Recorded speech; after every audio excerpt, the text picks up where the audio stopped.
Si Lux ay isang pinatalsik na ulilang prinsipe na winasak ang kanyang bansa upang makaganti. Gayunpaman, nagbago ang lahat nang siya ay mag-enroll sa isang all-girls academy upang itago ang kanyang pagkatao, ngunit aksidenteng nag-udyok sa bagong prinsesa at nagpatawa sa lahat. Isang gabi, habang hinahabol ni Lux ang isang nagnanakaw na pusa, nahulog siya mula sa bubong at tumama sa isang masamang tao na naliligo. Agad na tinakpan ng dalaga, si Licia, ang tattoo sa kanyang tiyan at tinanong kung mayroon siyang huling mga salita. Sinubukan niyang gamitin ang kanyang teknik na pang-Reddit upang purihin siya, ngunit lalo lamang nitong pinahirap ang sitwasyon para sa kanya. Sa huli, ikinulong siya nila, umaasang masaktan ang kanyang mga kayamanan ng hapon iyon. Habang siya ay nananawagan na iligtas ang kanyang mga mahalagang bagay, isang batang babae na nagngangalang Cruel Sofer ang pumunta sa kanya upang tanungin tungkol sa kanyang itim na espada, ngunit dumating ang isa pang batang babae at sinabi niyang dadalhin siya upang makita ang punong guro. Pagdating doon, agad na inihayag ng punong guro na gusto niyang magtrabaho siya sa akademya ng full-time, na ikinagulat nila. Ang akademya ay nilikha upang sanayin ang mga babaeng drag knights na magpalipad ng drag rides, isang armas ng pagkawasak na katulad ng mecha. Gayunpaman, si Lux bilang dating prinsipe ng lumang imperyo, na bumagsak pagkatapos ng isang kudeta, ay isa sa mga iilang lalaki na makakapagpalipad nito. Sa susunod na sandali, pumasok si Licia at sinabi niyang handa na siyang maghanda ng mainit na kutsilyo upang ukitin ang kanyang mga kayamanan. Upang kalmehin siya, inanunsyo ni Relay na ang parusa kay Lux ay pagpapasyahan ni Licia at ng iba pang kasangkot sa insidente sa banyo. Agad, hinamon ni Licia si Lux sa isang duelo, na sinabing kung matalo siya, siya ay ikukulong at tatatakan bilang isang hindi karapat-dapat na tao habang buhay. Pero kung manalo siya, papayagan siyang manatili at magtrabaho sa akademya tulad ng nais ni Relay. Pagkatapos ay sinabi niya sa mga babae na ipakalat ang balita na ang prinsesa ng bagong imperyo ay humaharap sa prinsipe ng lumang imperyo, at doon napagtanto ni Lux na siya ay nasa alanganin. Nang sumunod, nakilala ni Lux ang kanyang kapatid na si Airi, na nagpapaalala sa kanya na bilang mga miyembro ng dating royal family, sila ay itinuturing ng mga kriminal, at kung siya ay makulong, siya ay may iwan upang magbayad. Lahat ng utang sa imperyo lamang, kaya kailangan niyang talunin si Licia. Nagtataka, tinanong ni Lux kung malakas si Licia, at walang duda, sumagot ang kasama ni Airi na siya ay kasalukuyang hindi natatalo. Nang maglaon, nagtipon-tipon ang lahat sa arena upang masaksihan ang libing ni Lux. Nang may lagay ang mga hadlang, inilabas nila ang kanilang mga espada at inihanda ang kanilang mga drag ride. Gayunpaman, nang makita ni Licia na ang ride ni Lux ay karaniwang bersyon ng Wyvern, sinimulan niyang pagtawanan siya. Nakaramdam din siya ng kumpiyansa dahil ang kanyang ride ay isang banal na Wyvern, na may espesyal na armas at kakayahan. Gayunpaman, nang siya ay magbukas ng apoy siya, mahusay na nakaiwas si Lux sa kanila, na nag-udyok sa kanya na magtanong kung siya ay nag-audition para sa 12 dancing princesses. Pagkatapos ay pinalakas niya ang kanyang apoy, pinilit si Lux na maging depensiba at masira ang kanyang espada. Inirekomenda niya kay Lux na lumipat sa kanyang Black Sword device kung nais niyang mabuhay. Nang tumanggi si Lux na iwanan ang kanyang drag ride na lata, biniro niya siya ng ligtas na paglalakbay patungo sa kabilang buhay at pinadala ang kanyang mga drone sa kanya. Ang mga ito ay inilaan bilang isang pampagulo, at nang makuha niya si Lux sa lugar na nais niya, inilabas niya ang isang sinag ng kamatayan. Sa kabutihang palad, may proteksyon si Lux mula sa kwento, kaya't ang putok ay winasak ang hadlang imbis. Agad na inutusan ng instruktor itong muling ilunsad, at habang nagpatuloy ang laban, at si Licia ay naging di mapakali. Kaya, sa kawalang pag-asa, inactivate niya ang kanyang espesyal na kakayahan na tinatawag na Heavenly Voice at pinigilan si Lux sa lupa. Gayunpaman, ang paggamit ng ataking iyon at sabay na pagkontrol sa kanyang sinasakyan ay nagpagod sa kanya, at nagsimula siyang mawala ng kontrol sa kanyang sinasakyan. Sa parehong sandali, may isang hindi kilalang tao na tumugtog ng flauta na nag-anyaya ng isang gargoyle na kilala bilang Abyss. At kasabay nito, bumagsak din ang hadlang. Agad na kumilos ang mga opisyal upang protektahan ang mga estudyante, ngunit nang sinubukan nilang magtayo ng isa pang hadlang, winasak ito ng Abyss. Agad na kumilos si Lux upang protektahan si Licia at pagkatapos ay hiniling sa kanya na barilin ang kanyang baril nang ibigay niya ang senyales. Pagkatapos, inakit niya ang abis palayo at sinadyang pinabayaan ang kanyang sarili na tamaan. Iyon ang senyales, kaya't binaril ni Lisha ang naliligaw na nilalang hanggang sa mawala ito, habang si Lux ay bumagsak sa lupa na walang malay. Nang sumunod na gabi, nagising si Lux sa silid-aralan, at pumasok si Lisha na may dalang mangkok at tela, ngunit bigla siyang nahiyang. Agad niyang ipinaliwanag na nais lamang niyang bayaran siya para sa pagligtas sa kanya at tinanong kung bakit niya pa inilagay ang kanyang sarili sa panganib mula't simula. Sinabi ni Lux na sinabi ng kanyang mga instinct yun din, at habang patuloy silang nag-uusap, sinabi ni Lisha na napatunayan niyang karapat-dapat siya sa akademyang ito. Sinabi rin niya sa kanya na hinamon niya siya sa laban dahil hindi niya maaring hayaan na makawala siya sa pagtingin sa dating sagisag ng imperyo na nakato sa kanya. Tumanggi siyang sabihin kung paano niya ito nakuha, ngunit nagmakaawa siyang itago ito bilang lihim, at nangako si Lux na dadalhin ang lihim hanggang sa kanyang libingan. Sa kanyang paglabas, tinanong niya kung bakit hindi niya ginamit ang kanyang itim na espada nang nagkaroon siya ng pagkakataon, at sinabi ni Lux na ito ay isang lihim na hindi pa siya handang ibahagi. Nang magpasya siyang huwag manghimasok, ipinaalam niya sa kanya na siya ay magiging estudyante sa mga klase, at nagulat si Lux. Habang naglalakad palayo si Lisha, hindi nila napansin si Krolsifer na nanunood sa kanila mula sa kabilang dulo ng pasilyo. Ang susunod na araw, ang pagpapakilala ni Lux sa kanyang bagong klase ay sinalubong ng magkakaibang reaksyon. Ang ilan sa mga babae ay natuwa na may magandang lalaki na mapagmamasdan, habang ang iba ay nagtataka kung bakit pinayagan ng punong guro na makasali ang isang hinihinalang adik sa medyas sa akademya.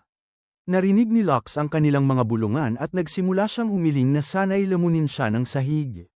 Gayunpaman, nawala ang isip na yun nang makita niya ang kanyang kaibigan mula pagkabata, si Filthy. Nang malaman nilang magkakilala sila, inutusan ng guro si Lux na umupo sa tabi ni Fifi, at yun ay nagpaselos kay Lisha. Pagkatapos ng mga klase sa hapon, pinalibutan ng mga babae si Lux at nagsimulang magbigay ng mga kahilingan, dahil siya pa rin ang tagapag-ayos ng paaralan. Ngunit nagulat si Lisha nang humingi siya upang maging eksklusibong tagapag-alaga at katulong niya. Pinalala pa ito nang banggitin niyang nakita na siya nito sa kanyang birthday suit. Agad na sinubukan ni Lux na linawin ang sitwasyon, ngunit tumayo si Filthy at sinabi kay Lisha na itigil ang pagpaparamdam ng hindi komportable sa kanyang kaibigan. Nang mga sandaling yon, lumapit si Krolsifer, na tahimik na nagmamasid sa lahat, at sinabi na humiling si Relay sa kanya na kunin si Lux. Paglabas nila, nagpasalamat si Lux kay Krolsifer sa pagdating nito upang iligtas siya at tinanong kung bakit niya ito ginawa. Hindi pinansin ang kanyang tanong, tinanong niya kung kilala niya ang Black Hero at humiling na tulungan siya nitong mahanap ang lalaki. Nang gabing yun, nagkaroon si Lux ng isa pang panaginip, at mas malinaw ito kaysa sa una. Nakikipag-usap siya sa kanyang kapatid na si Fugal sa isang silid sa ilalim ng lupa, at sinabi ni Fugal sa kanya na karamihan sa kanyang mga kaibigan ay mamamatay.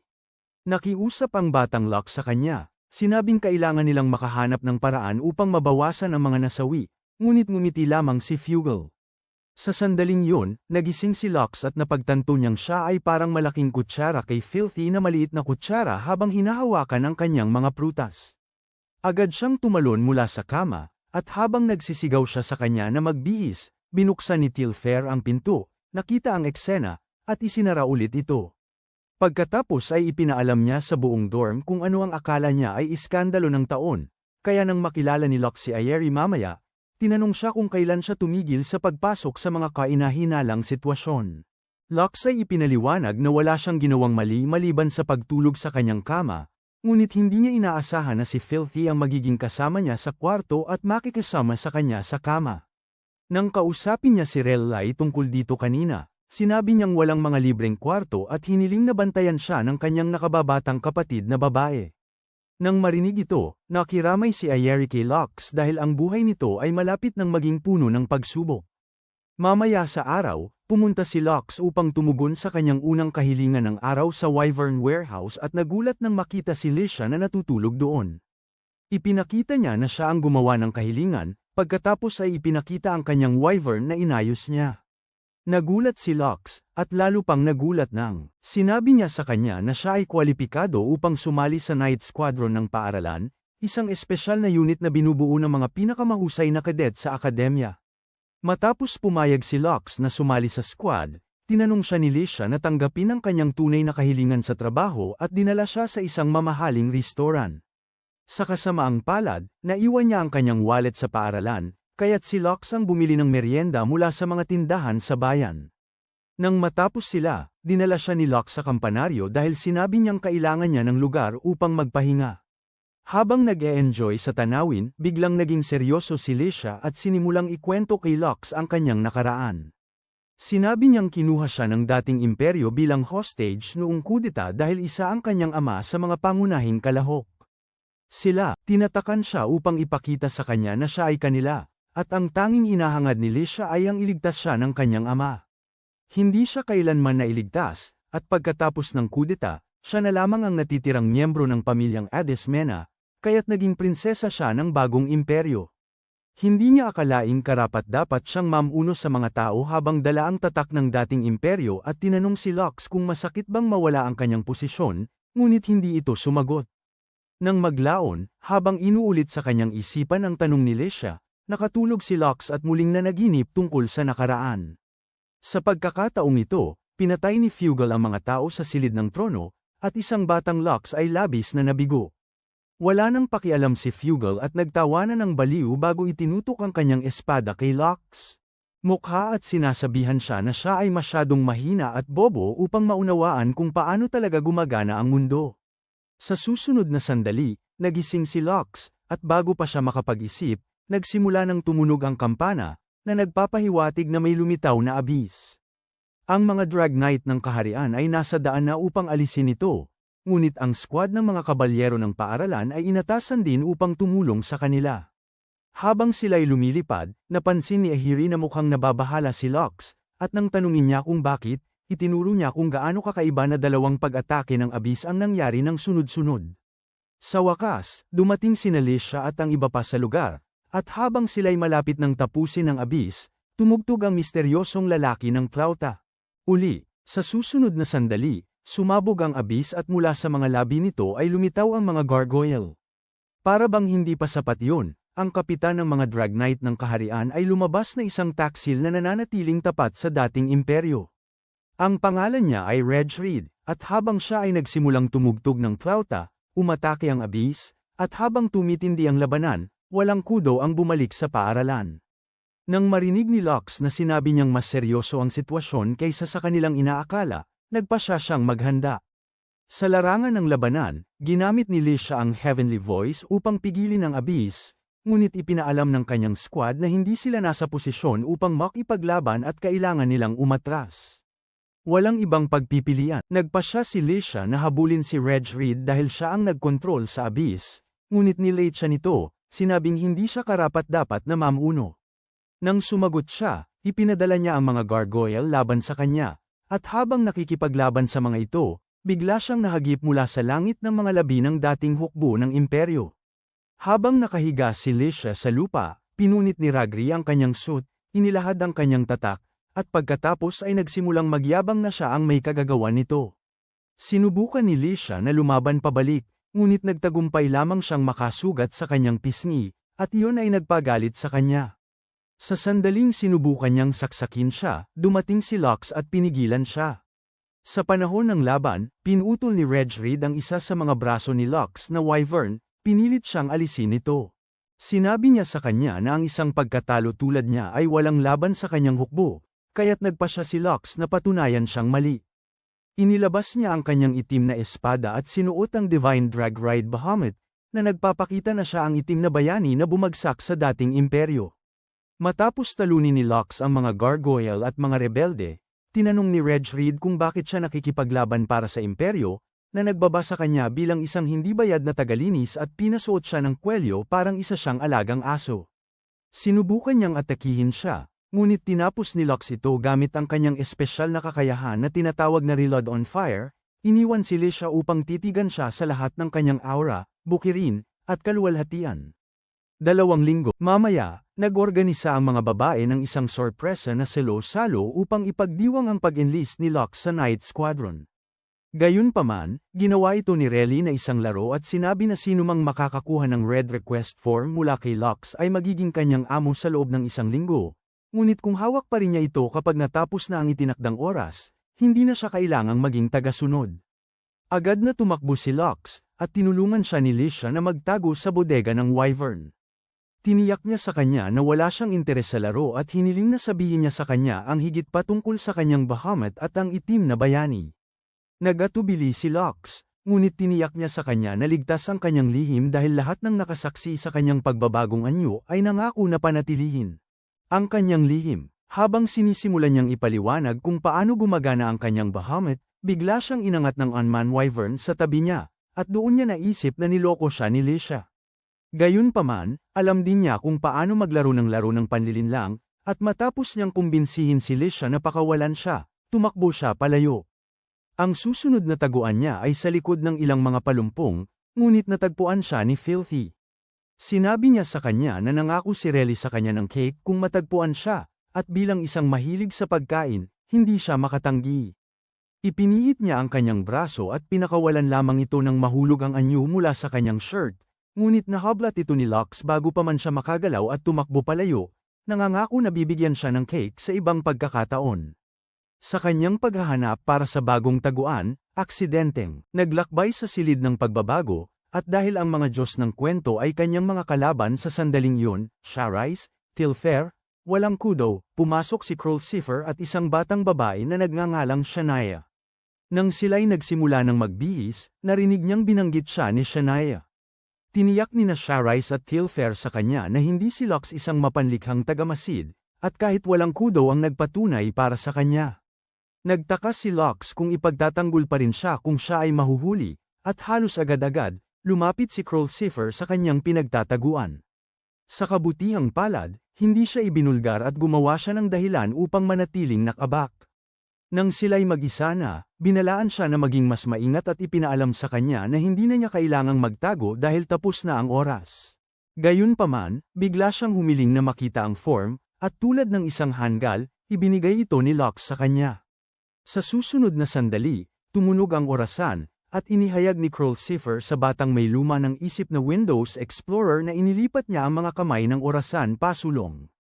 Habang siya ay bumagsak sa kanyang mga tuhod sa hindi makapaniwala, ipinaalam niya sa kanya na magiging kasintahan siya sa loob ng 1 linggo, dahilan upang siya ay sumigaw. Nang gabing yun, binalaan ni Ayeri si Lux na mag-ingat kay Crowlsifer, naniniwala na may itinatago ang babae. Nakita ni Lux kung bakit siya nagdududa kay Crowlsifer, kaya't nangako siya sa kanya. Kinabukasan, habang lahat ay nakatingin kay Lux at Crowlsifer sa almusal, ipinaliwanag niya kung bakit kailangan niyang magpanggap na kasintahan niya. Naging kaalaman ng publiko na siya ang anak ng Count ng isang kalapit na bansa. Gayunpaman, hindi nila alam na siya ay ipinadala sa imperyo upang makahanap ng angkop na asawa. Wala siyang interes na gawin yon, ngunit kailangan niyang si Lux ang maging kapalit niya kapag dumating ang kanyang pamilya. Nagpasalamat si Lux sa kanya sa pag-isip sa isang walang silbi tulad niya, ngunit pinayuhan siyang humanap ng ibang tao para gampanan ang papel. Bilang tugon, inutusan niya siyang lumapit at pagkatapos ay bamulong sa kanyang tainga na sasabihin niyang siya ay nasa changing room. Nang marinig ito, nangako si Lux na magiging boyfriend of the year, at natuwa si Crowlsifer. Sa kabilang panig ng cafeteria, si Lisha ay halos sumabog sa selos habang pinapanood si Lux at Crowlsifer. Nang gabing yun, habang nag-aaral sina Crowlsifer at Lux sa common room, dumating si Lisha kasama ang antukin na si Filthy at ang masiglang si Tilfair. Nagreklamo siya na masyado ng huli para magkasama sila, ngunit nagalit kay Filthy nang umupo ito at nagpahinga ng ulo sa balikat ni Lux. Walang interes sa pagpapakita ng selos ni Lisha, sinubukan ni Crowlsifer na umalis, ngunit biglang inanunsyo ni Lisha na humawak siya ng kamay kay Lux. Agad na nanahimik ang silid, na nag-udyok sa hanggal na prinsesa na ipagmalaki ito dahil talagang naniwala siyang ang paghahawak ng kamay ay katumbas ng pag-abot sa 3 base. Si Crowlsifer ay kumbinsido na naglalaro lang siya sa kanila, habang si Tilfair ay sinubukang huwag mamatay sa pangalawang kahihiyan. Tungkol kay Lux, tinanong niya si Lisha kung alam ba niya kung ano ang halik, at siya ay na-offend, sinabing sinusubukan niyang ipakita ang kanyang kamangmangan. Pagkatapos ay naging mahiyain siya at sinabi na ito ay isang bagay na ginagawa ng mga mag-asawa kapag nagpaplano. Ito ang nagpasimula kay Krolsifer na tanungin kung nakuha ba niya ang sagot na yun mula sa isang pahina ng Wikipedia, ngunit masyado nang abala si Lisha sa pag-arte na parang bobo at mahiyain para marinig siya.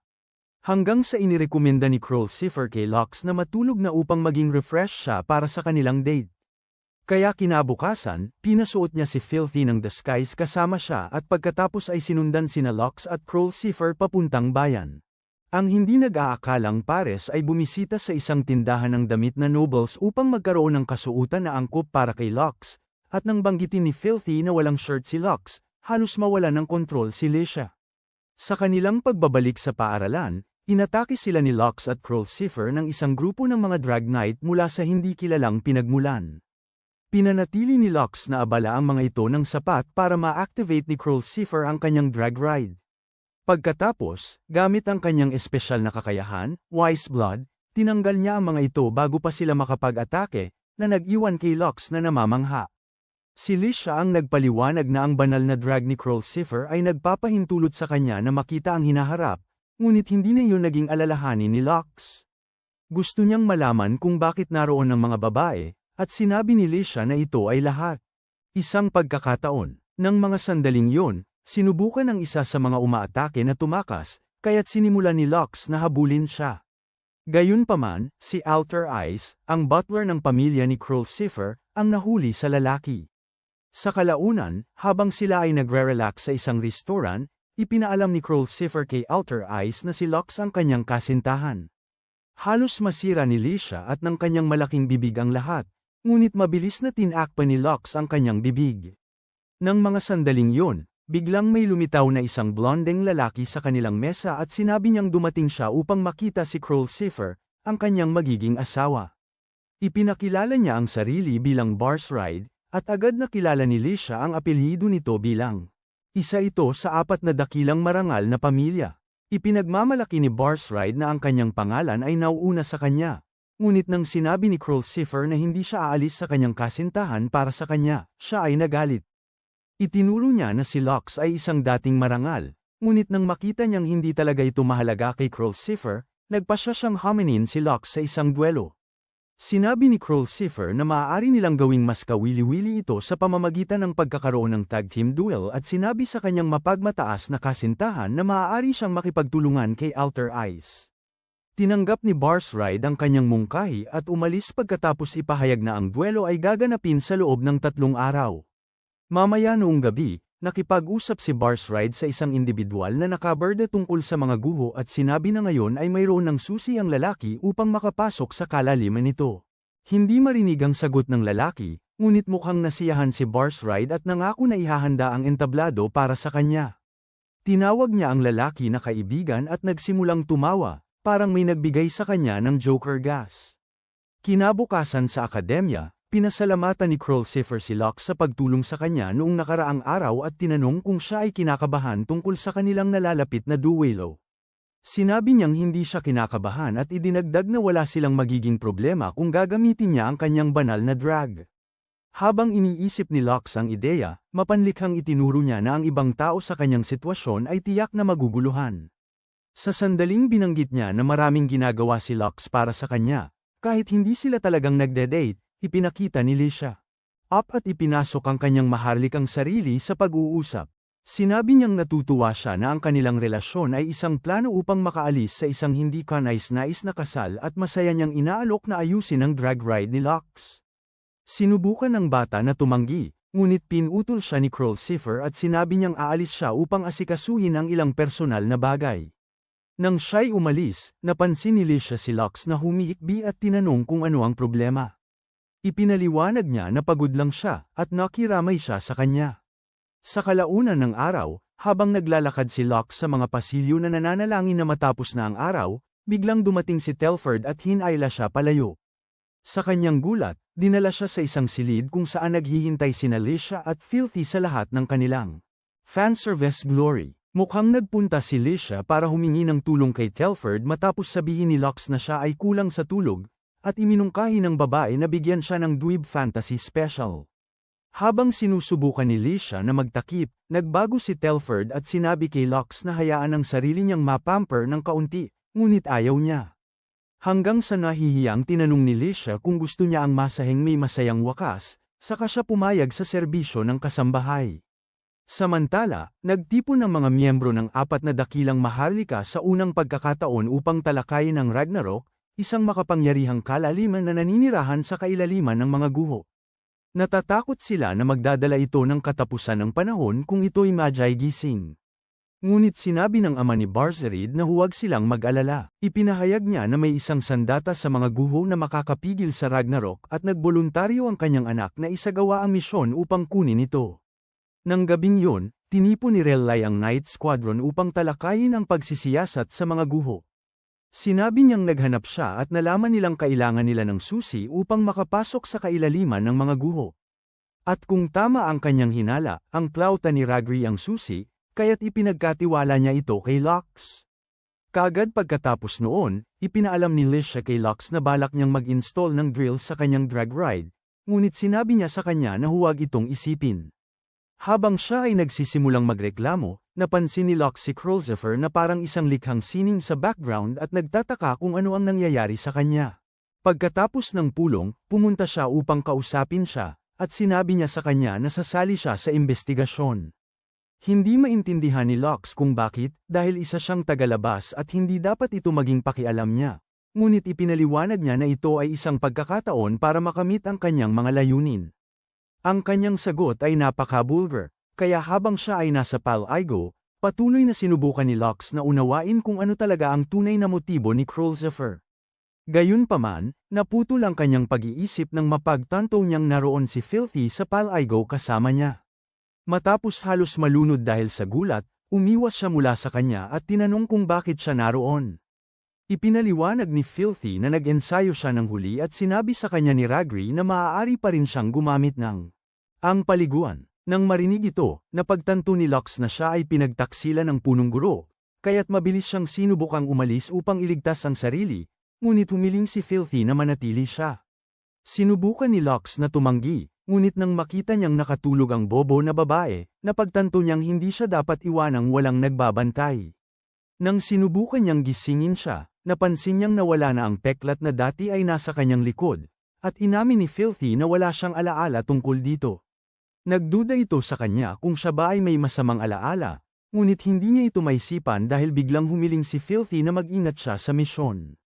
Nangako si Lux na gagawin niya yon, ngunit sa susunod na segundo, nawalan siya ng malay dahil sa init, at hindi man lang nagmadali si Filthy. Upang iligtas siya, kinabukasan, sa pre-mission briefing, dinala ng instruktor si Barzoraid. Galit na nagtanong si Lisha kung bakit nila kasama ang wannabe Prince Charming, at sinabi ng lalaki na naroon siya upang tiyakin ang kaligtasan ni Krulzifer, na ikinainis ni Krulzifer. Makalipas ang ilang sandali, dumating sila sa mga guho, at inatake sila ng isang Diablo Abyss nang sinubukan nilang lumapag sa guho. Ang Abyss ay gumalaw ng napakabilis kaya wala ni isa sa kanilang mga putok ang tumama dito, kaya't inactivate ni Krulzifer ang Wise Blood at nakapagpabagsak ng isang tama. Nais ding magpakitang gilas ni Barzoraid kaya't pinaputok niya ang kanyang mga banal na kanyan, hindi alintana na maaari siyang makasakit sa isa sa mga babae. Pagkatapos ay hinamon niya si Lux sa isa pang duel, na sinabing sinumang unang makawasak sa Abyss ang magiging panalo, at ang isa pang duel ay kakanselahin. Sinabi ni Krulzifer sa kanya na huwag ipakita ang kanyang kayabangan, ngunit inilagay ni Barzoraid ang kanyang kamay sa balikat nito at humiling na huwag siyang tratuhin ng masyado ng masakit. Bilang tugon, inalis niya ang kamay nito at sinubukang muling tamaan ang Abyss, ngunit maraming beses siyang pumalpak. Nang umatake ang Abyss, itinulak ni Lux si Krulzifer palayo, at ang natitirang bahagi ng squad ay nagpapaputok sa nilalang. Patuloy itong umiwas sa kanila. Ngunit si Barzoraid, na walang nakapansin na ginagamit ang kakayahan ni Krulzifer, ay nagawang tamaan ito ng palakol at nagsimula itong lumobo. Lahat maliban kay Krulzifer, na nawala ng kontrol, ng altar sa gitna ng mga guho, dahil sigurado siyang gagawin din ito ng iba. Sa daan, halos bumagsak si Krulzifer dahil hindi pa siya nakakabawi, pero iginiit niyang kailangan nilang magpatuloy, kaya't sinabi ni Lux na samandal siya sa kanya. Pagkatapos ay biglang nagtanong kung bakit niya gustong hanapin ang itim na bayani, at sinabi ni Krulzifer na ito ay dahil tila mayroon siyang walang katapusang pinagkukunan ng enerhiya. Sa sandaling yun, dumating sila sa altar, at nagulat si Lux nang ito ay na-activate ng tumapak si Krulzifer dito. Tinawag siya ng automated voice na susi, kaya ipinaliwanag niya kay Lux na siya ay isang nakaligtas na nagmula sa mga guho. Bago niya may proseso ng maayos ang kanyang mga salita, nagsimula nang bumagsak ang kisame, kaya hinawakan niya ang kanyang kamay at tumakbo sila sa pintuang biglang bumukas at nahulog sila sa bitag. Dagdag pa ni Krulzifer na natagpuan siya ng kanyang ama habang nag-e-eksplora sa mga guho. Dinala lamang siya nito pauwi dahil naniwala siyang makakatulong siya sa kanyang pananaliksik, ngunit ang kanyang pamilya. Hindi kailanman tinanggap siya. Nang malaman niyang siya ay inampon, sinubukan niyang makuha ang kanilang pagmamahal sa pamamagitan ng pagiging isang drag knight, ngunit walang nagbago. Narinig niya minsang sinasabi nila na galing siya sa mga guho. Kaya sumali siya sa misyon upang tiyakin kung totoo ito, at ang nangyari ay nagpapatunay dito. Sinubukan ni Lux na hikayatin siyang huwag mawala ng pag-asa, ngunit pinutol siya ni Krulzifer at humingi ng tawad dahil sa pagdadala sa kanyang problema.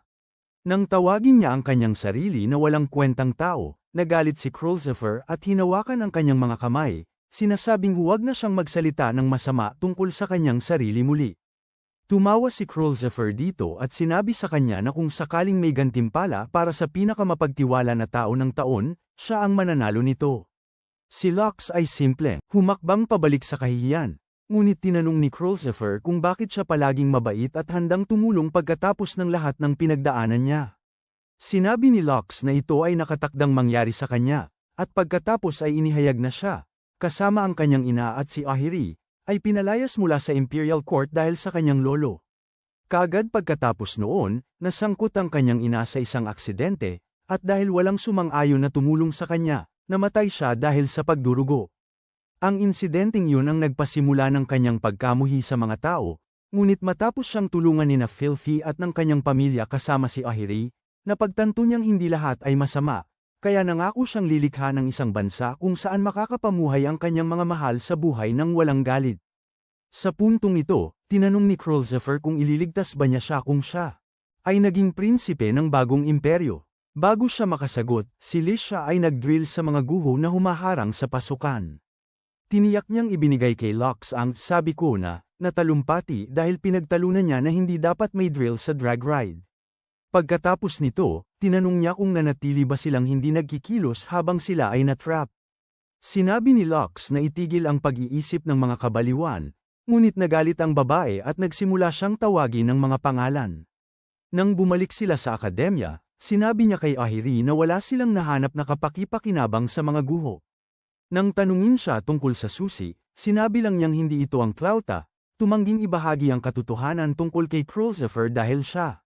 Hindi siya nagsusumbong. Naniniwala si Ahiri sa kanya dahil bakit hindi, at nang inaalok niya ito ng isang tasa ng herbal na tsaa, na ipinadala ni Krulzifer upang makatulong sa kanyang mabilis na pagbangon mula sa pagod. Gayunpaman, ito ay talagang isang timpla upang makatulog siya at hindi makadalo sa duelo dahil sinabi ni Krulzifer na ayaw niyang patuloy na isama siya sa kanyang gulo. Nang gabing yun, nakilala ni Krulzifer sina Barzaria at Alterize para sa duelo, at labis na natuwa si Barzaria nang malaman niyang hindi darating si Lux. Agad niyang pinagsuot ang kanyang drag ride at pinatulog si Alterize, sinabing hindi niya kailangan ang kanyang panghihimasok. Pagkatapos ay sinimulan niyang labanan si Krulzifer, na napagtanto na hindi gumagana ang kanyang mga kapangyarihan. Tama, hindi niya naisip hanggang sa bumagsak siya ni Barzaria at napilitan siyang alisin ng kanyang sasakyan na may dala na siya ay may ginawa. Kaya't itinuro niya na sinamahan sila nito sa mga guho upang kumpirmahin kung ano ang kanyang mga banal na kakayahan, at inakusahan siya na nagpadala ng mga hindi kilalang sakay ng drag pagkatapos nila ni Lux sa bayan. Hindi tinanggihan ni Barzaria ang akusasyon at sinabi niyang inihanda niya ang lahat upang makuha ang susi sa mga guho, na siya. Tiniyak niya sa kanya na wala siyang magagawa upang baguhin ang kanyang kapalaran at pinayuhan siyang sumama ng tahimik at simulan ng paglilingkod sa kanya bilang kanyang bagong Panginoon. Bago niya matapos ang pangungusap na yun, lumipad ang espada ni Lux patungo sa siya, pero kumilos siya sa tamang oras upang maiwasan ang tamaan. Nagsimula siyang tumawa nang mapagtanto niyang si Lux ang itim na bayani at tinawag siyang hanggal dahil sa paglalantad ng kanyang sarili dahil sa isang babae. Patuloy pa rin siya sa pagsasalita nang i-activate ni Lux ang reload sa apoy at sinugod siya, ngunit nagdepensa si Barzoria. Hindi man lang nagulat si Lux dahil naisip na niya na ang banal na kakayahan ni Barzoria ay nagpapahintulot sa kanya na nakawin ang mga kakayahan ng mga taong kanyang nahawakan. Ang patuloy na paggamit ng mga kakayahang yun ay nauubos ang enerhiya mula sa tunay na may-ari ng drag ride, kaya't nawala ng kontrol si Krulzifer sa mga guho. Hindi pinahalagahan ni Barzoria ang kakayahan ni Lux, kaya't sinubukan niyang parusahan si Krulzifer para dito. Agad na kumilos si Lux upang protektahan siya, na nag-iwan sa kanyang sarili na bukas kay Barzoria, na ninakaw ang kanyang kakayahang reload on fire. Ang Maharlika ay nagsimulang habulin si Lux, at dahil maaari siyang lumipat-lipat sa mga kakayahan, napakahirap para kay Lux na makaalis sa kanya. Habang sinimulang pagtawanan ni Barzoria si Lux dahil wala siyang halaga ng walang kanyang kakayahan, nagtanong si Krulzifer ng malakas kung bakit isinusugal ni Lux ang kanyang buhay para sa kanya. Si Ahiri, na nakikinig sa pamamagitan ng komunikasyon, ay ipinaliwanag na si Lux ay isang karaniwang bida lamang na mahilig tumulong sa lahat. Pagkatapos ay hiniling niya kay Krulzifer na bantayan ng mabuti si Lux dahil ang laban na kanyang pinagdaraanan ay para sa kanya. Samantala, patuloy na nakikipaglaban si Lux laban kay Barzoria, at ang tanga na lalaki ay nagtanong kung pamilyar siya sa Ragnarok. Sinabi niyang nangako siyang lalabanan nito para sa bagong imperyo, ngunit kailangan niya ng bagong armor at kasanayan mula sa mga guho, at ang tanging makakakuha sa kanya ng mga bagay na iyon ay si Krulzifer, dahil siya ang susi. Inakusahan niya si Lux na sinusubukang ilagay ang imperyo sa panganib sa pamamagitan ng pakikialam sa kanyang mga plano, ngunit masyado nang abala si Lux na subukang panatilihin ang kontrol sa kanyang sinasakyan upang makasagot. Nang makita ito, nagsimula si Krulzifer na umiyak at sinisi ang sarili para sa nalalapit na pagkatalo ni Lux, ngunit sinabi niya sa kanya na panasan ang kanyang mga luha, sinabing gagawin ng kanyang kasintahan ang lahat upang iligtas siya. Sinabi ni Barzoria na itigil na ang pag-arte na parang nasa bingit siya ng nalulugi, ngunit ipinakita ni Lux sa kanya na hindi siya nag-aakto. Inactivate niya ang isa pang kakayahan na tinatawag na Recoil Burst, at sa isang hampas, nakuha niya si Barzoria. Ang sumunod na pagsabog ay nakita mula sa kinaroroonan ni Ahiri at Nokuto, kaya tinanong ni Nokuto kung paano nakuha ni Lux ang kanyang pangalawang banal na kakayahan. Ipinaliwanag ni Ahiri na pinayagan ng kanyang baliw na kapatid na maghasik ng kaguluhan ang kanyang drag ride ng sinadya at pagkatapos ay pinalaya ang enerhiya sa huling sandali. Itinuro ni Nokuto na ito ay isang mapanganib na hakbang, at sumang-ayon si Ahiri, ngunit may ugali si Lux na hindi pinag-iisipan ang ilang bagay bago niya ito gawin. Ilang araw pagkatapos noon, sina Lux at Krulzifer, nakilala si Alterize sa isang restaurant, at sinabi niya kay Lux na siya ay na-promote bilang kasintahan ni Krulzifer. Nagulat si Lux at sinubukan niyang ipaliwanag kay Alterize na hindi totoo ang relasyon niya kay Krulzifer, ngunit hindi nakinig ang babae. Pagkatapos siyang umalis, sinabi ni Krulzifer kay Lux na nagustuhan niya ang kanyang agresibong panig at pagkatapos ay hinalikan siya ng 2 beses. Si Lisha, na nanunood mula sa bintana, ay nagalit at pumasok sa restaurant upang bawiin ang kanyang lalaki. Ilang araw pagkatapos, si Lux ay nasa kanyang silid kasama sina Shariz, Nokuto, at Hilfer na pinag-uusapan ang Ragnarok. Nakaramdam siya ng sama ng loob dahil tinanggal niya ang tanging pagkakataon ng imperyo. Upang talunin ang nilalang, ngunit tiniyak ni Shariz sa kanya na hindi ito totoo. Sinabi niya sa kanya tungkol sa isang 3 taon na si Celestia, na anak ng isa sa 4 na dakilang Maharlika at siya rin ang pinakamalakas na tao sa akademya. Narinig ni Lux ang lahat tungkol kay Celestia dahil ang kanyang reputasyon bilang pinakamalaking man-hater na nabuhay ay nauuna sa kanya. Nag-alala si Lux na ang kanyang mga pisikal na bahagi ay makakapigil sa kanya upang sabihin ang mga bagay na kailangan niyang ipahayag, ngunit sinabi ni Shariz na harapin ang isyong yun kapag bumalik si Celestia.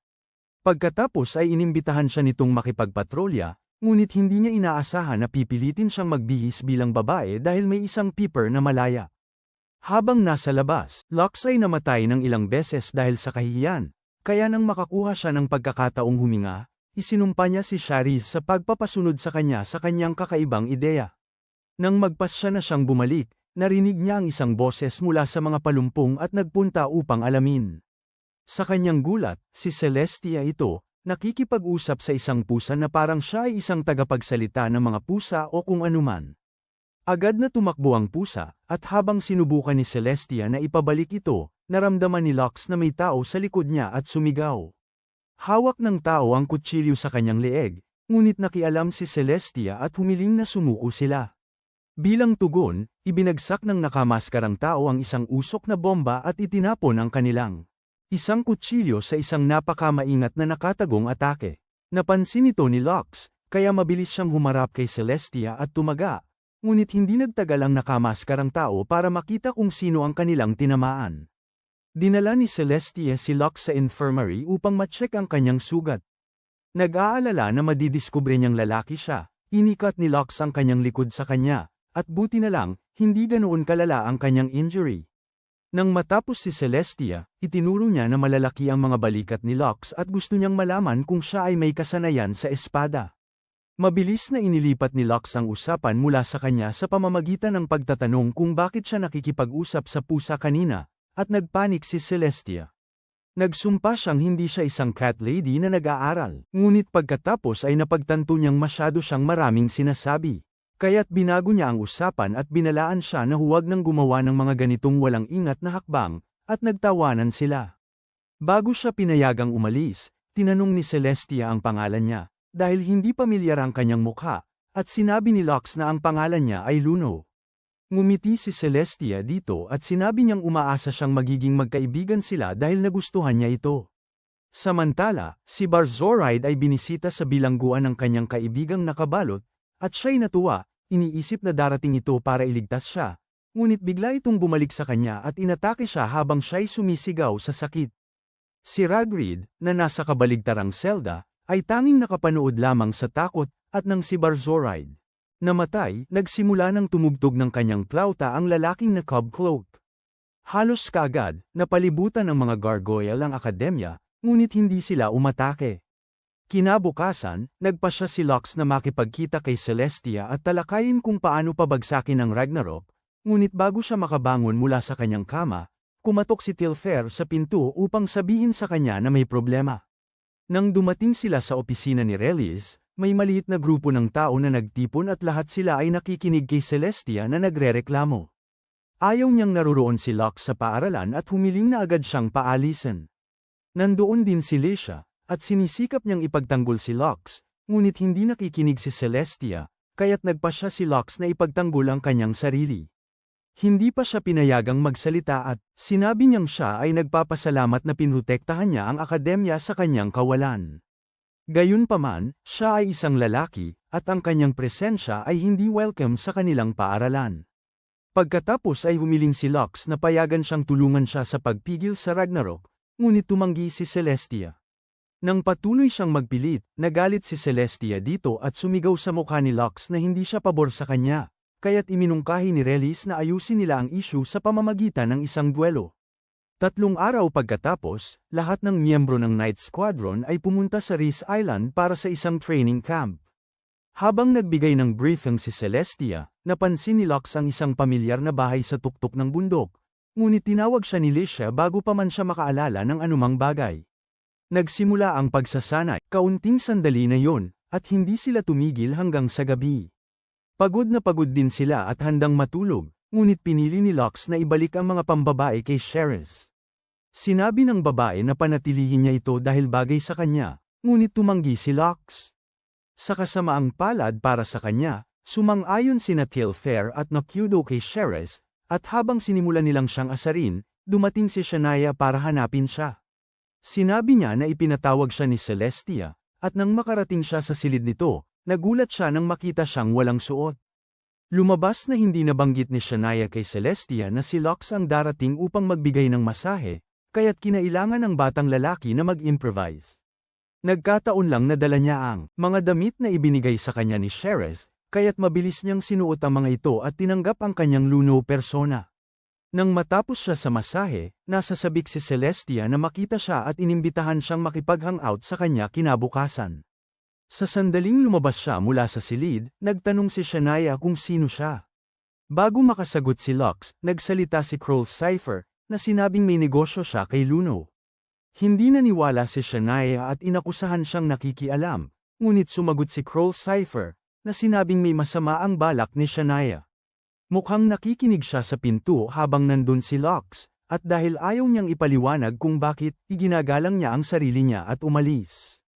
Nagpasalamat si Lux kay Cole Cypher sa pagligtas sa kanya, at binalaan siya na mag-ingat sa paligid ni Shania dahil siya ang nagtutulak kay Celestia na ay patanggal siya.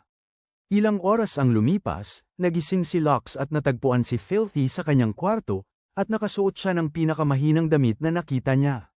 Habang nagsimula siyang magtanong kung ano ang ginagawa niya sa kanyang kwarto sa oras na yun, pinutol siya nito at tinanong kung gusto ba niyang yakapin. Naalala ni Lux na ito ang ginagawa niya noong bata pa sila, at kapag malungkot siya, sinabihan siyang hindi niya ito kailangan. Hindi pinansin ni Filthy ang kanyang sagot at niyakap pa rin siya, sinabing hindi naman talaga sila nagbago mula noong bata pa sila. Kinabukasan, dinala ni Celestia si Lux, na nakadamit bilang luno, sa isang tindahan ng swimsuit, at pagkatapos subukan ni Celestia ang isa.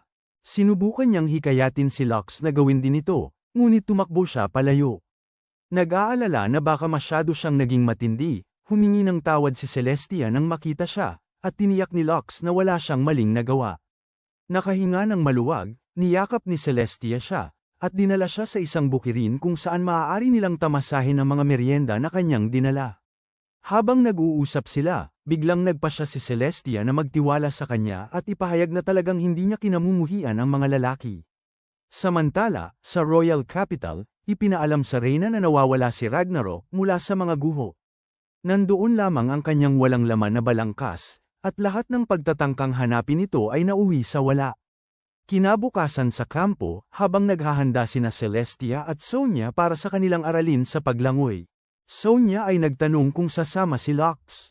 Dahil tinawag niya silang mga man-hater, nanahimik si Celestia ng ilang segundo bago nagpa siya na sabihin sa kanya ang sinabi niya kay Luno kanina. Ipinaliwanag niya na siya ay talagang mahilig sa mga lalaki dahil lumaki siya sa paligid ng marami sa kanila. Gayunpaman, hindi niya alam kung paano makitungo sa mga mas batang lalaki at nangako na hindi kailanman umaasa sa sinumang lalaki dahil sa kanyang posisyon bilang anak ng isa sa 4 na dakilang pamilyang Maharlika. Mamaya, sa dalampasigan, tinawag ang batang babae kay Lux, ngunit sinubukan niyang huwag tumingin sa kanila dahil lahat sila ay naka-swimsuit. Habang sinusubukan ni Cole Cypher na kumbinsihin siyang hindi nila siya sasaktan, nagsimula si Filthy na magbuhos ng tubig sa kanya, kaya't ang duwag na batang lalaki tumakbo na sumisigaw, at tumakbo sa kay Lisha, na sinusubukang takpan ang kanyang tatak. Sa nakakagulat na paraan, hindi siya nagalit tulad ng ginawa niya sa iba at pinuri pa siya tulad ng isang tunay na wrestler. Si Lisha ang nagalit sa kanyang papuri, at habang siya ay sumisigaw sa kanya, dumating si Relay kasama si Ahiri. Sinabi niyang ang pagiging bata ay isang kahangahangang bagay at hinikayat silang palawakin ang kanilang mga pakpak, ngunit pinaghihinalaan ni Lux na itinutulak sila ng babae patungo sa maling mga bagay. Nang sandaling yun, napansin niyang inihahambing ni Ahiri ang kanyang mga mani sa mga melon ni Relay at tinawag siya nito. Ngunit nahiyang sinabi ng batang babae na huwag siyang tingnan, na nag-udyok kay Lisha na tawagin siyang baboy. Habang sinusubukan niyang ipagtanggol ang kanyang sarili, dumating sina Celestia at Sonia, at tinanong ni Celestia si Relay kung ang training camp ay isang dahilan lang para magkaroon ng beach episode. Sinabi ng babae na huwag sirain ang vibe dahil nakasuot na siya ng swimsuit, at nahiyang inamin ni Celestia na ang kanyang kaibigan ang pumili nito para sa kanya. Nang sabihin niya ito, napagtanto niyang hindi niya nakita si Luno buong araw at tinanong kung nasaan ito. Sa susunod na sandali, nahuli si Lux ni Shar, Reese, Tilfair, at Nekoto, na sinubukang kumbinsihin siyang magsuot ng swimsuit.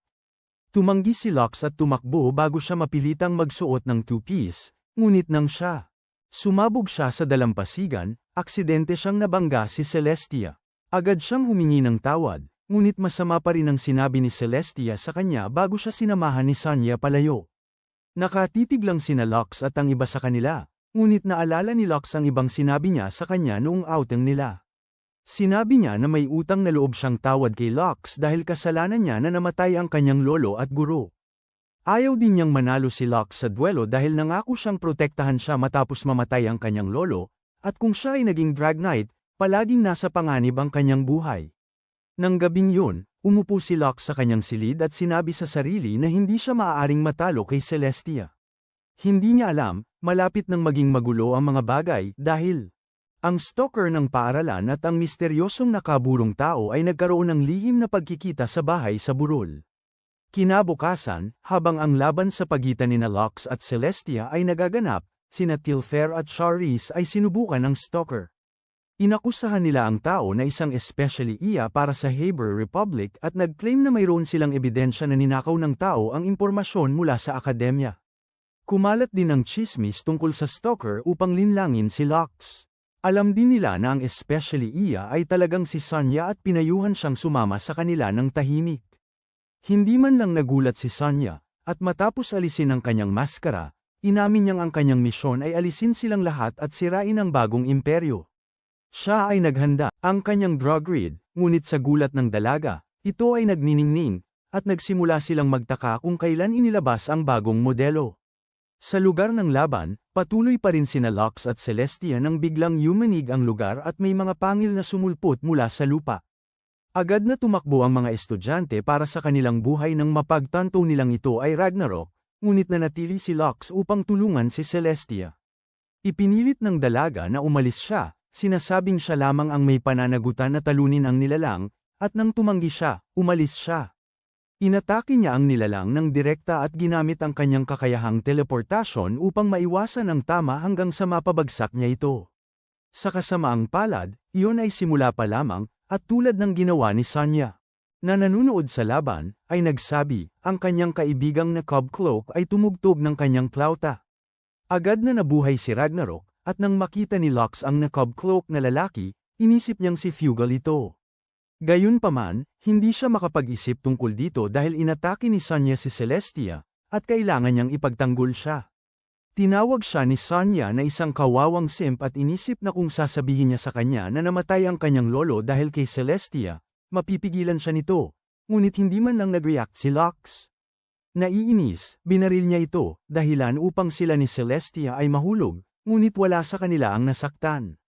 Ipinaliwanag ni Celestial kung ano ang nangyari sa kanyang lolo at kung bakit siya nagkasala. Lumabas na nalaman niya ang tungkol sa katiwalian ng lumang imperyo at sinabi ito sa kanya. Pumunta si Locke sa kanyang lolo upang makipag-usap sa emperador at siya ay nakulong. Namatay siya habang siya ay nakakulong, at ang kanyang pamilya, na kinabibilangan ng kanyang anak na babae at mga apo, ay pinalayas mula sa imperial na korte. Tinanong ni Celestial si Locke kung galit siya sa kanya, ngunit tiniyak ni Locke na hindi siya galit at sinabi niyang alam na niya ang nangyari. Nang ilabas niya ang kanyang itim na espada, nakilala ito ni Celestial bilang nakita niyang kasama si Luno, at iyon ang sandaling nag-click ang katotohanan. Humingi ng tawad si Locke sa panlilinlang sa kanya, ngunit sinabi niyang mayroon siyang isang trabaho na dapat gawin at umalis upang labanan si Ragnarok. Gamit ang walang hanggan na kakayahang kanyang binuo, pinas niya si Sonia at matagumpay na tinalo ang nilalang at nailigtas ang araw. Kaya't nakatuon si Celestia sa atensyon kay Sonia at hiniling na sumuko siya, ngunit tinukso siya ng dalaga at lumipad upang nakawin ang core ni Ragnarok. Sa panahong yun, nakatuon si Locke sa nakaburong figura na nagpakilala bilang Hayes. Ipinahayag din niya na naghahanda siyang buhayin ng isang bangungot na nangyari sa pulo na yun 5 taon na ang nakakaraan, at pagkatapos ay iniwan siyang nag-iisip kung ano ito.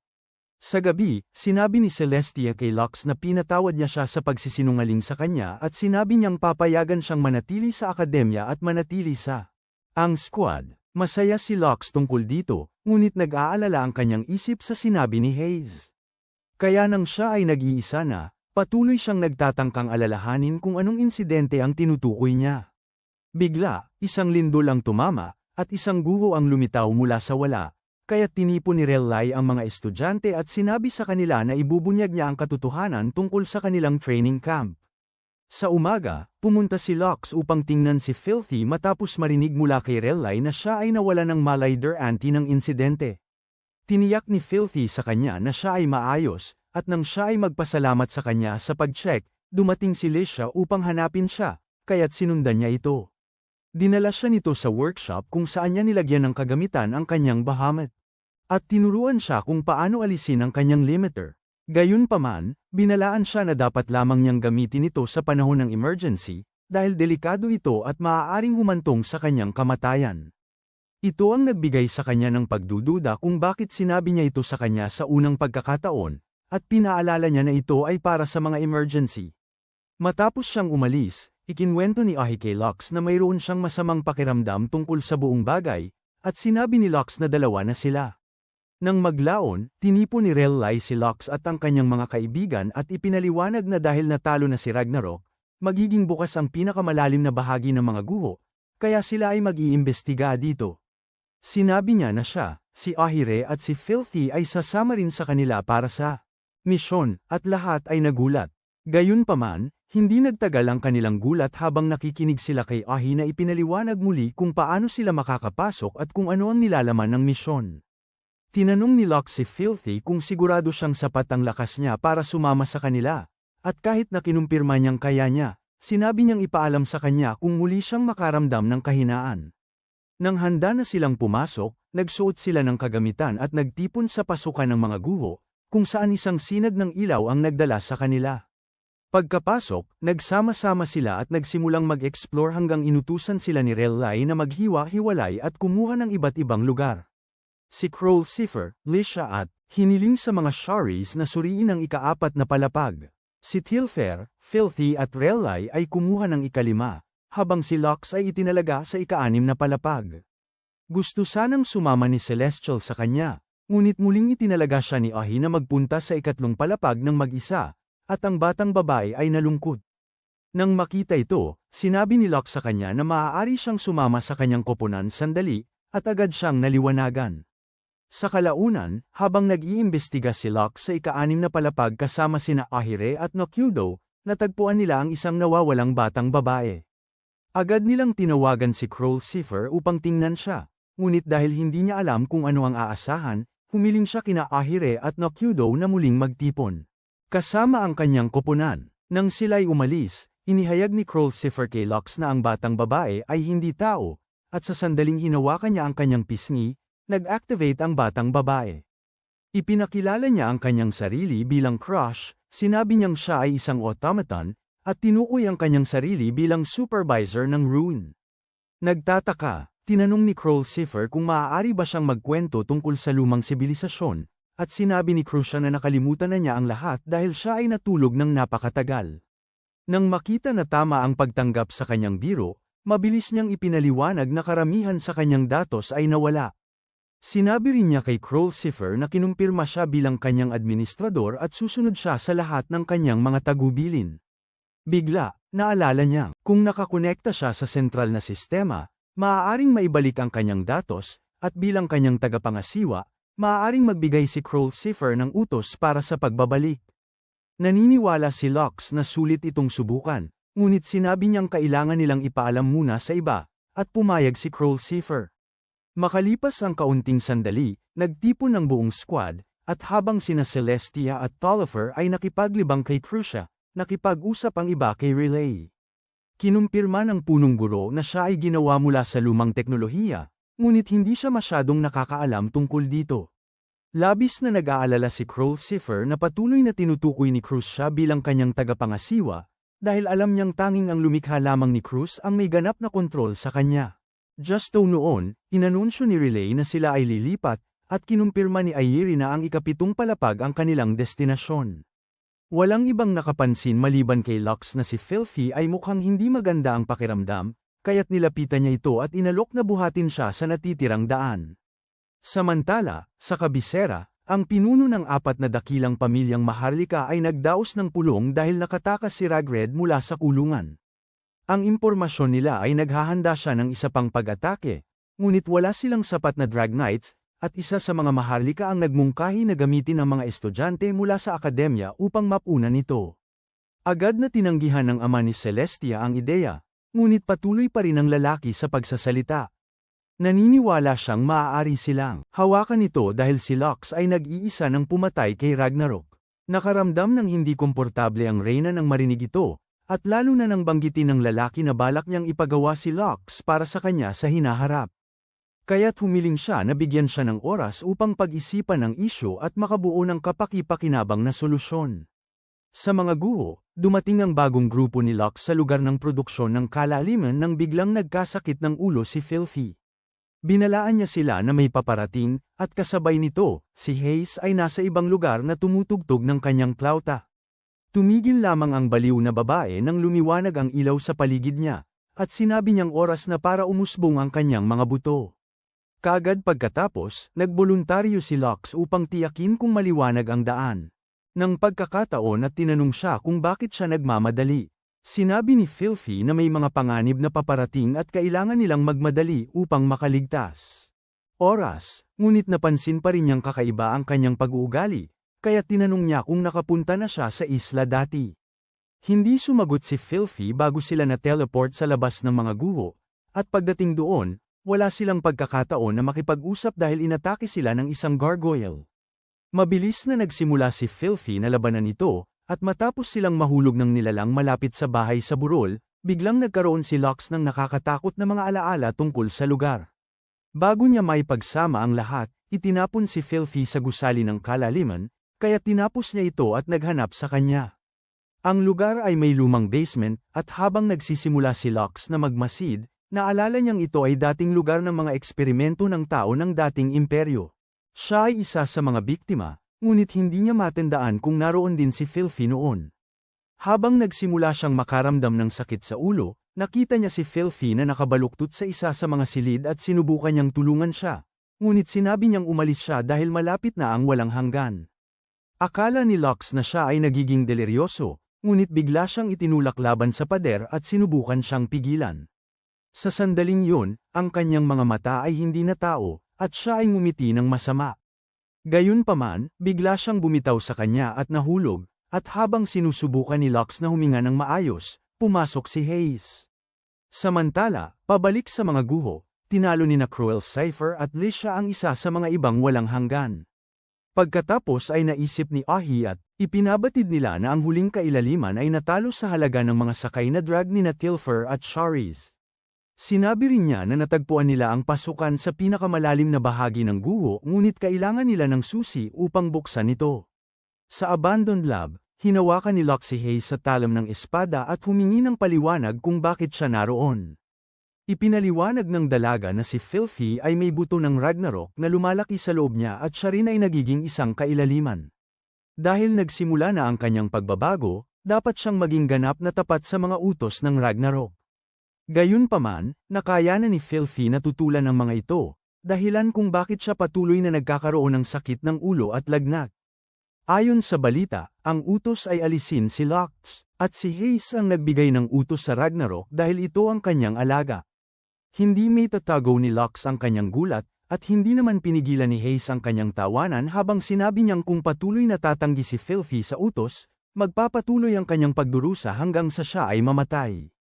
Alam niyang ayaw ni Lux na mangyari yon, kaya sinabi niyang uutusan niya ang Ragnarok na iwanan si Filthy na buhay kung bubuksan nito ang pinto patungo sa kailaliman ng guho.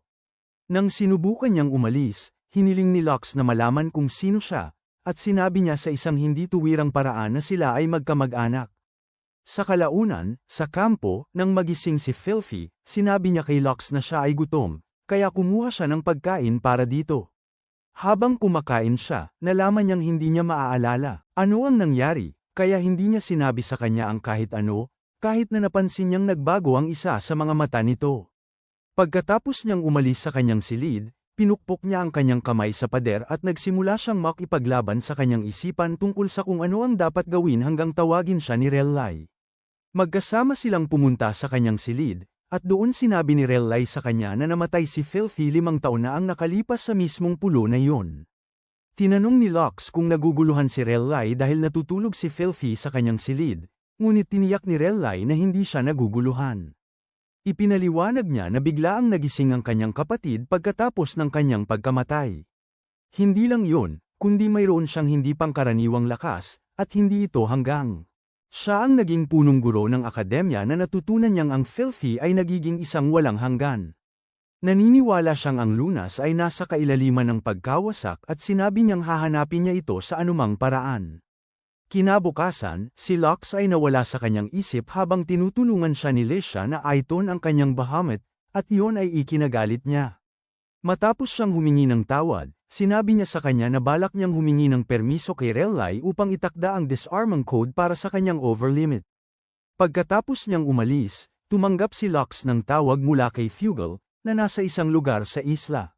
Sinabi niya kay Lux na ang tanging paraan upang iligtas ang Filthy ay sirain ang plauta ni Hai at talunin ang Ragged Rock, na ang binhi ay nakatanim sa loob ng Filthy. Sinabi rin niya na mayroon siyang may mahalagang bagay na nais niyang itanong kay Lux. Nang maglaon, nang tingnan ni Lux si Filthy, sinabi niya sa kanya na alam na niya ang lahat. Gayunpaman, hindi siya natatakot sa kamatayan dahil alam niyang may mga tao ang kanyang kapatid at si Lux na maaari nilang asahan. Sinabi ni Lux sa kanya na huwag magsalita ng ganoon at sinabi niyang kailangan pa rin niya siya dahil siya pa rin ang mahina at batang lalaki na palagi siyang naging. Ngunit sa kabila ng kanyang kahinaan, handa siyang gawin ang lahat upang protektahan siya dahil tinulungan siya nito nang siya ay nasa pinakamasamang kalagayan. Alam ni Filthy na hindi niya kayang baguhin ang isip niya, kaya nangako siyang mananatili hanggang magtagumpay siya sa kanyang mga plano. Nang maglaon, bumalik ang grupo sa guho, at tulad ng ginawa ni Leisha, ang prinsesa na sabik sa labanan. Idinawit na siya ay babangga sa pinto, lumingon si Lux kay Crowlsiffer para humingi ng tulong. Pagkatapos, binuksan ni Crowlsiffer ang pinto patungo sa kailaliman ng mga guho at nagsinungaling, na sinasabing dahil kinilala siya ni Crush bilang kanyang tagapangasiwa, maaari niyang buksan ito. Pagkapasok nila, nagulat sila nang makita ang wala kundi mga kristal at nagsimulang magtanong kung sila ba ay nailipat sa Fortress of Solitude. Kinumpirma ni Kurshi na nasa kailaliman sila ng guho at inihayag na lahat ng kanyang nawawalang alaala ay bumalik. Gayunpaman, ang pinakamahalagang alaala ay inutusan siyang itapon silang lahat dahil nagtaksil sila sa kanyang Panginoon. Sa susunod na sandali, dumating si Hayes kasama ang isang ngayon. Kontroladong si Filthy at pinasalamatan si Lux sa pagsang-ayon sa kanyang plano na parang isang hanggal. Pagkatapos ay tinugtog niya ang kanyang plauta, at pagkatapos na magbihis si Filthy, inutusan niya itong patayin ang kanyang mga kaibigan at kapatid. Lahat ng may drag ride ay agad na nagbihis, ngunit hindi magiging patas ang laban dahil nagpadala si Kurshi ng ilang walang sakay na drag rides para labanan ang grupo. Ang paraan ng kanilang paggalaw ay nagpabatid kay Lux na naka-off ang kanilang limiters, at nang siya ay maipit, lumapit si Celestia upang tulungan siya.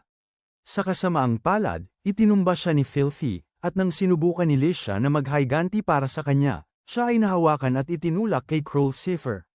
Tinawag ni Relay sila upang maging maingat at ibinunyag na ang banal na kakayahan ni Filthy ay nagdulot ng iba pang kakayahan ng mga tao ay hindi epektibo. Samantala, si Hayes ay nasa altar na sinusubukang gamitin ang pangunahing bahagi ng patay na Ragnarok upang magdulot ng higit pang kaguluhan, ngunit ang pagdating ni Fugal ang huminto sa kanya. Tulad ng sinabi niya, pumunta siya upang tingnan kung ano ang ginagawa niya, narinig niya ang tunog ng isa pang plauta.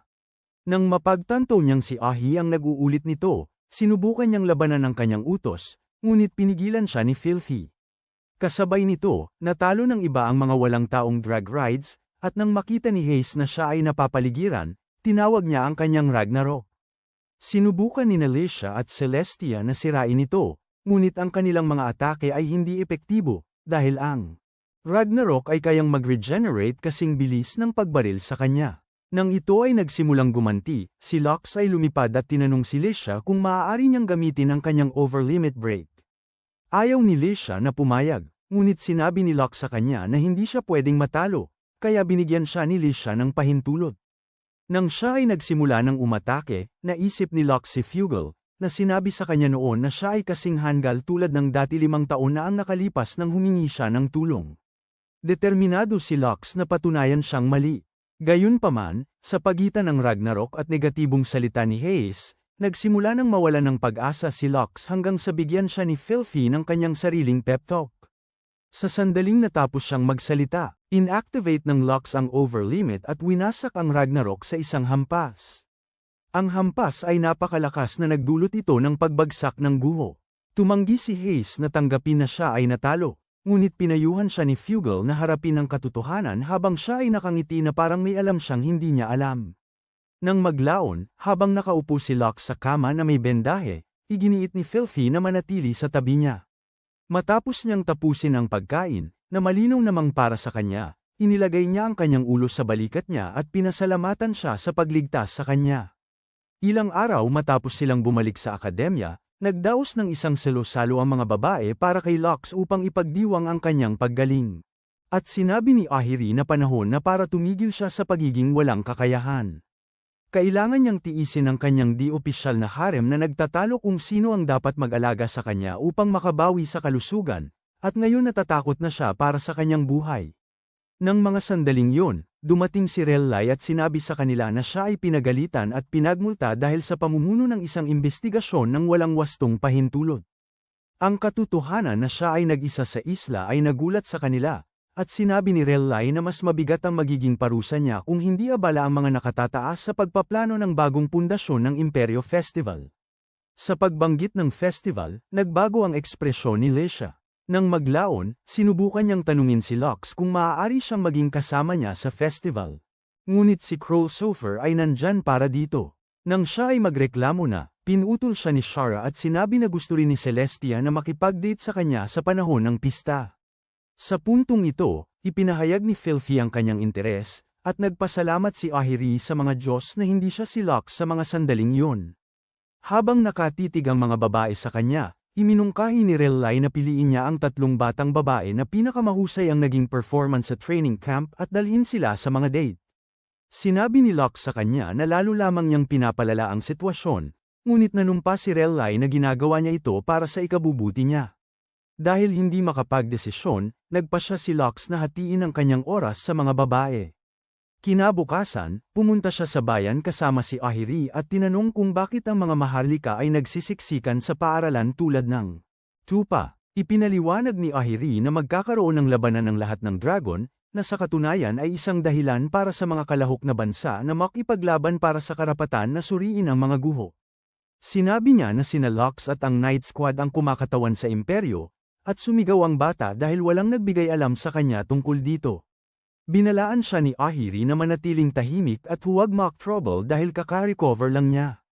Ang babalang yun ay hindi lamang para sa torneo, dahil nakatakas ang dating mamamatay tao ng imperyo mula sa kulungan at malamang na si Lux ang kanilang target. Sa huli, naghiwalay ang mga kapatid upang makapunta si Lux sa kanyang date kay Celestia, at pagkatapos niyang makarating doon, pinahirapan siya ng masyadong nakikialam na trio. Magsuot bilang isang butler. Ipinahayag nito na makakatulong ito sa kanila na hindi mapansin, at kahit na naramdaman ni Lux na ang kanyang kasuutan ay gagawin ng kabaligtaran, hindi siya nagbago dahil mukhang nasa sabik si Celestia. Dinala niya siya sa paligid ng bayan, at habang nagpapahinga sila sa tabi ng fountain, sinabi ni Celestia kay Lux na siya ay kahanga-hanga. Siya ay minamahal ng lahat sa paaralan, hindi tulad niya, na iniiwasan ng karamihan ng tao na parang siya ay isang minahan. Hindi akala ni Lux na mayroon siyang ginawa na karapat-dapat sa pagmamahal na natanggap niya. Ngunit pinutol siya ni Celestia bago niya gawing nakakaawa ang pag-uusap. Sinabi niyang magtatrabaho siya upang mapabuti ang sarili upang makatayo siyang may pagmamalaki sa tabi niya bilang kanyang kapwa kabalyero. Nang sinubukan nilang magkamay, si Celestia, natisod, at sa kanyang pagtatangkang mahuli siya, si Lux ay napadpad sa ibabaw niya. Ang kanyang kamay ay mahigpit na humahawak sa kanyang mga prutas. Ang sandaling ito ay nasaksihan ng mga babae sa 4K, at siniguro nilang panghinaan siya ng loob tungkol sa pagsubok na makapunta sa ikatlong base bago pa man matapos ang kanilang date. Dinala nila siya upang magbihis para sa kanyang date kay Cruel Cypher, sa isang marangyang pagtitipon ng mga maharlika at drag knights mula sa iba't ibang bansa na naroon para sa torneo. Matapos silang sumayaw ng kaunti, nagpahinga sila sa balkonahe, ngunit si Alterize ay nakatingin sa kanila buong oras. Hiniling ni Cruel Cypher kay Lux na halikan siya upang mapanatili nila ang kanilang ugnayan, at nang ginawa niya ito, sinabi niyang magaling siyang humalik. Siya ay bumalik sa party na nag-iwan kay Lux na naguguluhan, at pumayag ang 3 babae na alam ni Cruel Cypher kung paano makuha ang gusto niya. Nang maglaon, nagmadali si Lux na makipagkita kay Filthy para sa kanilang date matapos magbihis muli sa kanyang uniforme. Gayunpaman, nakasuot siya ng casual, kaya't pinuri siya ni Filthy sa lugar. Si Shaw, Reese, at ang iba pang nanunood ay nakaramdam ng pagmamalaki sa kanya at nagulat nang biglang dumating si Relly at nagsimulang sumuporta sa kanyang kapatid. Sa wakas, dinala ni Filthy si Lux sa simbahan upang makapagpahinga siya sandali, dahil alam niyang pagod na pagod ito mula sa pagtakbo at pagsisikap na maging perpektong tao para sa lahat. Matapos siyang magising mamaya, pumunta si Lux upang makipagkita kay Lisha, at ipinahayag niya. Pagkabigo at hindi napili para sa isang date, humingi ng tawad si Lux, ngunit hindi niya ito pinansin at hiniling na maging kanyang personal na kabalyero. Hindi inisip ni Lux na magandang ideya ito dahil sa kanyang pagkatao, ngunit nagmakaawa si Lisha na isaalang-alang ito at ibigay ang kanyang huling sagot bago ang huling araw ng pista. Pagkatapos sabihin ito, tumakbo siya palayo dahil nahihiya siya, at hindi siya sinundan ni Lux. Kinabukasan, nasa kampanaryo sina Lux at Ahiri na nag-uusap, at labis na nababahala si Ahiri na kumukuha si Lux ng mga kakaibang trabaho kahit dapat siyang nagpapahinga. Itinuro niya na sa kanyang kasalukuyang kalagayan, maaari lamang niyang patakbuhin ang Bahamut ng 12 minuto at pinaalalahanan siyang mag-ingat sa mamamatay tao. Halos agad, lumitaw siya sa likuran nila at ipinakilala ang kanyang sarili bilang Yorka. Agad na nag-ingat si Lux at tinanong kung dumating siya roon upang patayin siya, ngunit sinabi ni Yorka na dumating siya upang paglingkuran siya. Hindi malaman ni Lux kung totoo ba ito o hindi, at ang katotohanang hinahawakan siya nito ng napakalapit ay nagdulot ng kalituhan sa kanyang isipan. Hanggang sa ipaalala ni Ahiri sa kanya na literal siyang yumayakap sa kamatayan, saka siya nakabawi at humiling kay Yorka na maghintay hanggang magkaroon siya ng oras upang ayusin ang sitwasyon niya ng maayos. Sinabi ni Yorka na ang kanyang nais ay utos niya at umalis siya sa parehong paraan ng kanyang pagdating. Hindi naniwala si Ahiri sa sinabi ni Yorka, kaya't binalaan niya ang kanyang kapatid na manatiling alerto. Ang kanyang gwardya, ngunit ang batang lalaki ay kumbinsido na hindi niya makikita si Yorka sa loob ng ilang panahon, hanggang sa mapatunayan siyang mali nang lumitaw ang babae sa banyo habang siya ay naliligo. Ang kanyang nagulat na sigaw ay hamatak ng atensyon ni Lisha at ng iba pa, at hindi natuwa si Lisha nang makita si Lux kasama ang isang babae na 2 sukat ang laki kaysa sa kanya. Sa kabutihang palad, nilinaw niya ang hindi pagkakaintindihan, at habang inescort niya si Yorka palayo, natuklasan niyang sila ay nasa magkasalungat na panig. Akala ni Yorka ay nag-aantay siya sa akademya hanggang makabangon siya laban sa bagong imperyo, ngunit sinabi ni Lux sa kanya na wala siyang ganitong malaking plano, at nadismaya si Yorka. Sa susunod na sandali, dumating si Celestia at sinubukang protektahan Lux mula kay Yorka, kaya't nilagyan din ng assassin ang kanyang drag ride. Dumating din sina Lisha at ang iba pa sa kanilang mga drag ride, ngunit minanipula ni Yorka ang kanilang mga ride para sa kanyang kapakinabangan. Nangako siya na sasabihin kay Lux kung ano ang mangyayari sa bagong imperyo at pagkatapos ay tumakas gamit ang kanyang kakayahang mag-camouflage. Samantala, sina Hayes, Senia, at Ragrid ay nasa ibang lugar na nagmamasid sa lungsod.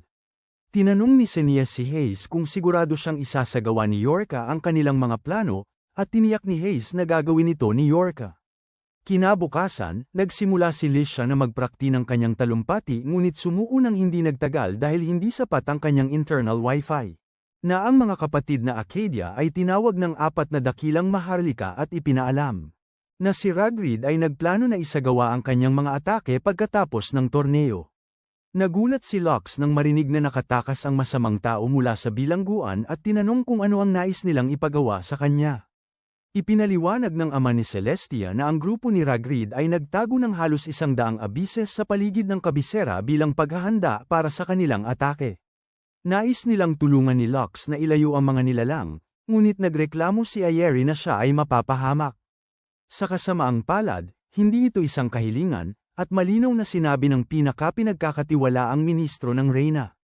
Sinabi niya na kung makikipagtulungan si Lux, ang mga kaso laban sa kanila at kay Riley tungkol sa pagkasira na lumitaw sa Reese Island ay ibabasura. Pagkatapos marinig ito, hindi nag-atubiling tumanggap si Lux sa trabaho, ngunit akala ni Ayeri ay siya ay nababaliw. Ininform din nila si Lux na kailangan niyang manalo sa torneo, at doon halos nawala ng kontrol si Ayeri. Ang kanilang mga hinihingi ay pawang nakakasama sa buhay ni Lux, ngunit tiniyak ni Lux sa kanya na magiging maayos siya at nangako sa ministro na tatapusin niya ang parehong gawain. Habang sila ay binabaybay pabalik sa akademya, patuloy pa ring ipinahayag ni Ayeri ang kanyang hindi pagkasiyahan kay Lux dahil sa pagtanggap nito sa absurdong kahilingan ng ministro.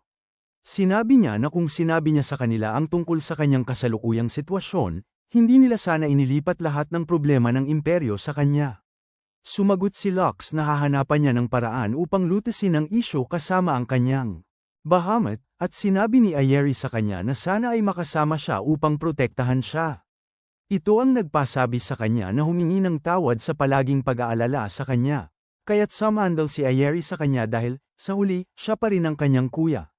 Nang maglaon ng araw, humiling si Lux kay Lisha na baguhin ang kanyang wyvern, at masaya naman ang prinsesa na gawin ito. Habang inihahanda niya ang kanyang mga kagamitan, nakita ni Lux si Yorka at sinundan siya. Nang makita niya ito, sinabi niya na namiss siya nito, kaya't nagpa siya si Lux na dalhin siya sa mga pader ng lungsod upang pag-usapan ng pribado. Tinanong niya kung bakit patuloy pa rin siyang sumusunod sa kanyang kontrata sa lumang imperyo, at ibinunyag niya na siya ay tumutupad sa kanyang pangako sa kanyang nakababatang kapatid. Bago wasakin ng imperyo ang kanyang bansa, ang kanyang kapatid ang namuno dito matapos ang pagkamatay ng kanilang ama, at siya ang pinakamabait na tao na kanyang nakilala. Dahil patuloy pa rin siyang inaalagaan nito kahit na siya ay may mga ginawa na hindi maganda, siya ay itinuturing na uhaw sa dugo dahil kaya niyang humawak ng espada. Inisip ni Lux na kinuha ng kanyang ama ang kanyang kapatid at pinilit siyang pumirma ng kontrata sa Acadia, ngunit isiniwalat niya na hindi nakalabas ang kanyang kapatid mula sa kanilang bansa. Gayunpaman, nangako siya rito, at upang tuparin ang pangakong yun, kailangan niyang wasakin ang bagong imperyo. Muli niyang tinanong si Lux kung nais nitong sumama sa kanyang layunin, at ibinigay niya rito ang parehong sagot tulad ng ibang araw. Nang marinig ito, idineklara ni Yorka na sila ngayon ay magkaaway, at sinabi niyang hindi siya pinapayagang mamatay sa kamay ng sinuman maliban sa kanya. Kinabukasan, nagsimula ang All Dragon Tournament, at halos hindi nakapanalo si Lux sa kanyang unang laban. Itinuro ni Crossfur kung gaano ka-strange na tila nagmamadali si Lux, ngunit hindi nag-abala si Ahiri na sabihin sa kanya kung bakit. Sa halip, nagmadali siyang hanapin si Lux nang siya ay papalabas na, at hiniling na bumalik siya sa kanya ng buo. Kaagad pagkatapos niyang umalis, pumasok si Lisha para sa kanyang laban, ngunit nang malapit na siyang manalo, nawalan siya ng kontrol sa kanyang sinasakyan at nagpaputok patungo sa madla. Maliwanag na ninakaw ni Yorka kontrol ng kanyang biyahe, ngunit walang nakakita sa kanya. Kaya't inaresto si Lisha kahit na ipinaliwanag niyang siya ay inosente.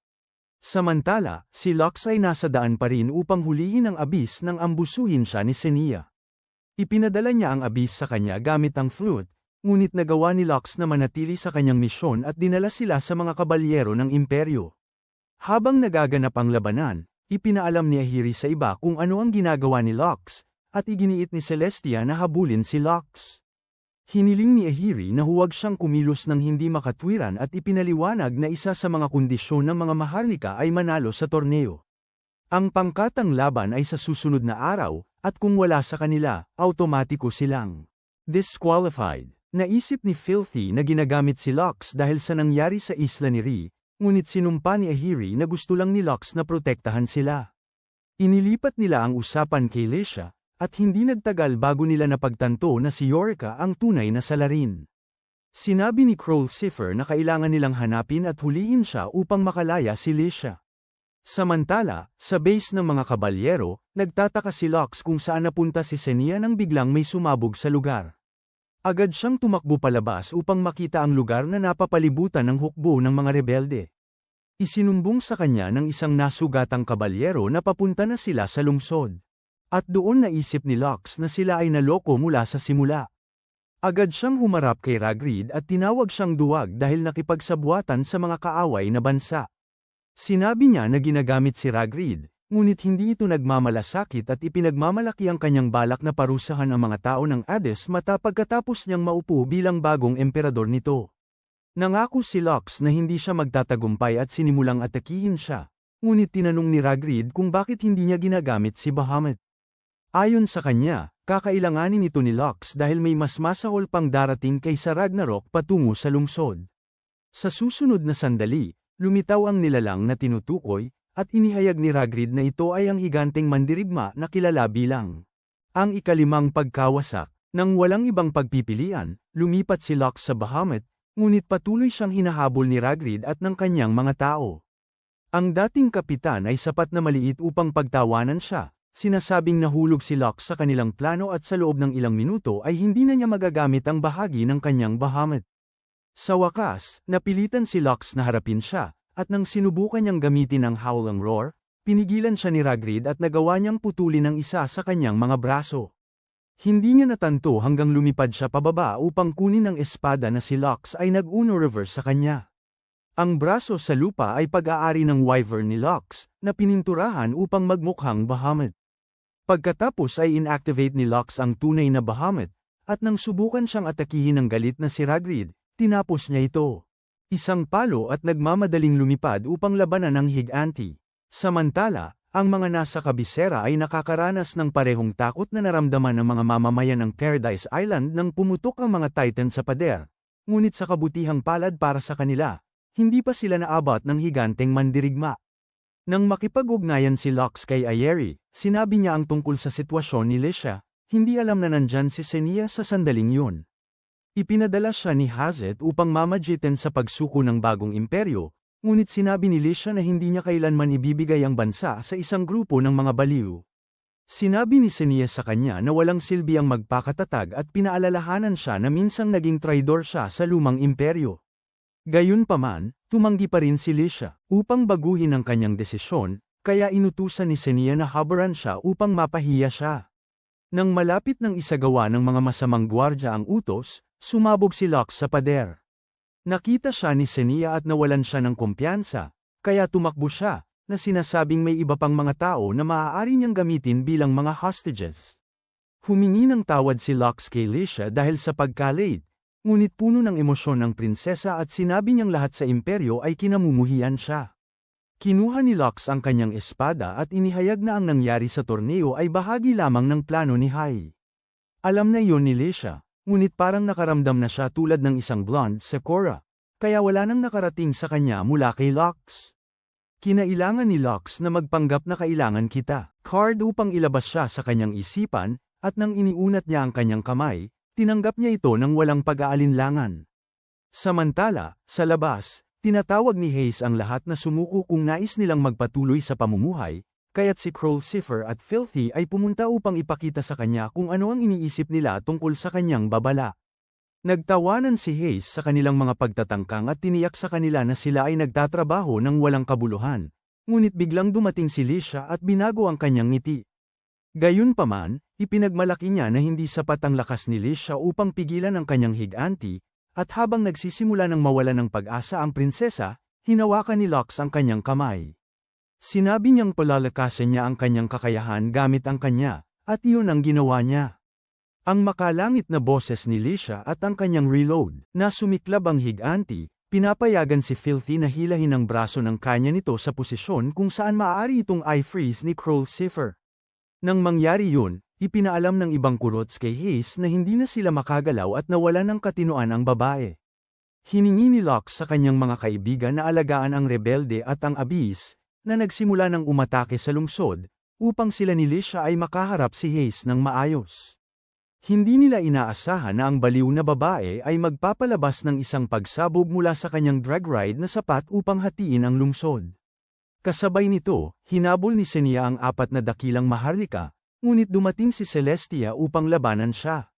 Habang patuloy na sinusubukan ni Hayes na sirain ang lungsod, nakipaglaban si Lisha sa kanya, kaya't nagsimulang pinagtatawanan si Lisha, sinasabing masyado siyang mahina para labanan siya. Bigla, napagtanto niyang wala na si Lux, at sinabi ni Lisha na hindi siya karapat-dapat na labanan ang itim na bayani. Habang lumalakas ang kanilang laban, sinubukan ni Lux na makahanap ng daan papasok sa guho ngunit si Yorka ang natagpuan niya. Sinabi niya sa kanya na dahil tinanggihan siya nito, pinili niyang makipagsabuatan kay Hayes at ibalik ang dating imperyo sa ilalim ng kanyang pamumuno. Sumagot si Lux na lalabanan niya siya dahil nais niyang iligtas siya at tinanong kung bakit napatay ang kanyang kapatid. Pagkatapos ay inihayag ni Yorka na ang kanyang kapatid ay pinatay ng kanyang mga opisyal, na sinisisi siya sa pagbagsak ng bansa, kahit na tumakas sila nang umatake ang imperyo. Kaya tinanggap niya ang kanyang tadhana at naging asasin ng imperyo. Sinabi ni Lux sa kanya na nagsettle siya para sa maling bagay at sinabi sa kanya na tingnan kung paano lumaban si Lisha laban sa tinatawag na tadhana na ipinataw ng dating imperyo sa kanya. Sa kasamaang palad, hindi interesado si Yorka sa kanyang talumpati at lumapit siya sa kanya nang hindi niya ito namamalayan. Ginamit niya ang tricks na ito upang patuloy na atakihin siya, ngunit mabilis na napansin ni Lux ito at nagsimula ng tumugma sa kanyang mga atake. Habang sila ay nagtutunggali, binanggit niya ang kanyang kapatid, at huminto si Yorka ng ilang segundo, ngunit sapat na yun para makapagbigay siya ng isang kritikal na hampas at pabagsakin siya.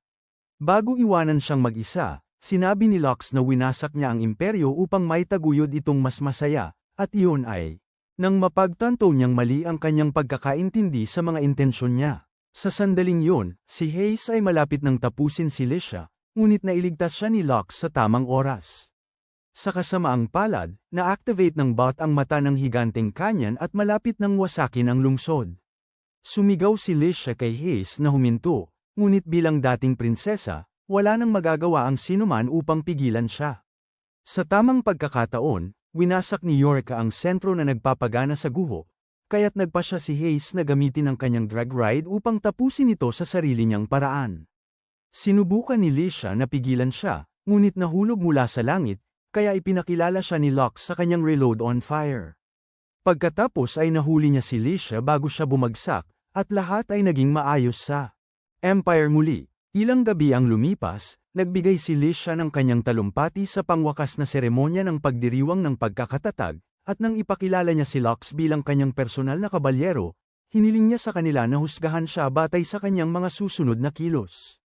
Nagsaya ang mga tao at pumalakpak, at hindi hanggang pumasok sila para sa selo-salo na inamin ni Lisha kung gaano siya kanababalisa.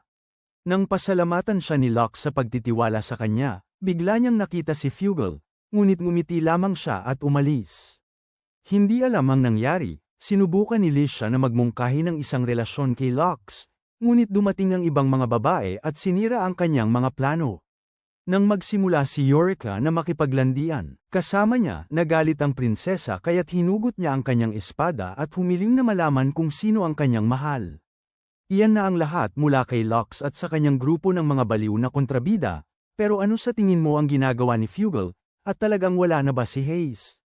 Kung umabot ka na rito, ay comment ang pangalan ng paborito mong Drag Knight Girl. Tingnan mo rin ang susunod na video.